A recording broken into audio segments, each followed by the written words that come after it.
In December 2019, there was a cluster of pneumonia cases in China. Investigations found that it was caused by a previously unknown virus, now named the 2019 novel coronavirus. In this video, we'll take a quick look at what's currently known about the virus.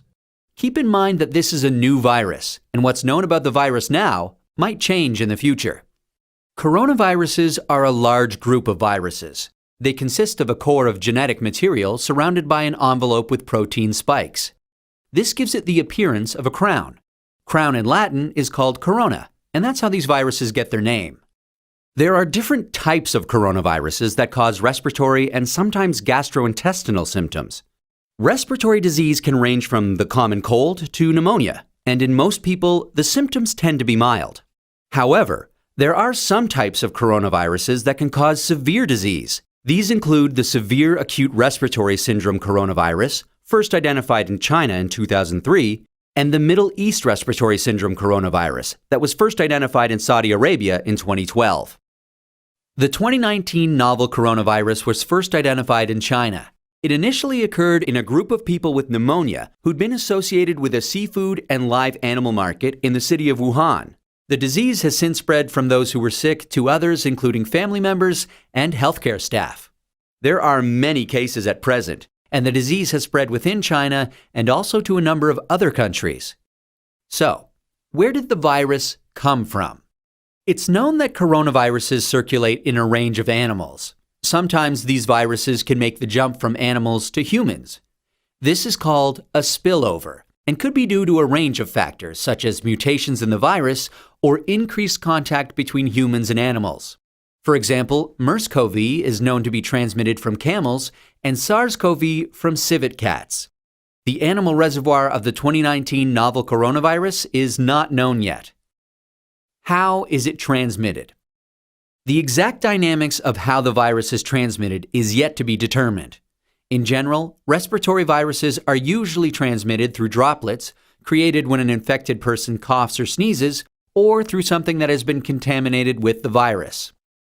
People most at risk of infection from the novel coronavirus are those in close contact with animals, such as live animal market workers, and those who are caring for people infected with the virus, such as family members or healthcare workers. So, how does the disease present?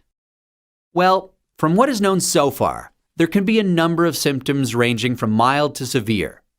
There can be fever and respiratory symptoms such as cough and shortness of breath.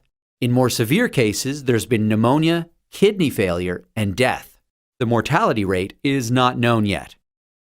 How can we tell whether someone is infected? The infection can be diagnosed by a test called PCR, or polymerase chain reaction. This test identifies the virus based on its genetic fingerprint. There's currently no specific medication for the virus, and treatment is supportive care. There's currently no vaccine to protect against the virus. Treatment and vaccines are in development. How do we prevent transmission of the virus? This new virus currently has a limited geographic spread. However, there are a number of standard hygiene practices that have been recommended to protect against infection and further spread. These include covering your mouth and nose when coughing or sneezing with a medical mask, tissue, or flexed elbow, avoiding close contact with those who are unwell, the appropriate use of masks and personal protective equipment, especially in a healthcare setting, washing hands regularly with soap and water or alcohol-based hand rub. Actions that can be taken to prevent infection from an animal source include avoiding unnecessary unprotected contact with animals, washing hands after contact with animals or animal products, and ensuring that animal products are cooked thoroughly before they're consumed. It's important to stay home if you're feeling unwell, but if you have a fever, cough, and difficulty breathing, seek medical care early and share your previous travel history with your healthcare provider. That's a quick look at this emerging infectious disease. Given that this outbreak is evolving rapidly, what's known about this virus can change. Please check the websites below for the most up-to-date information.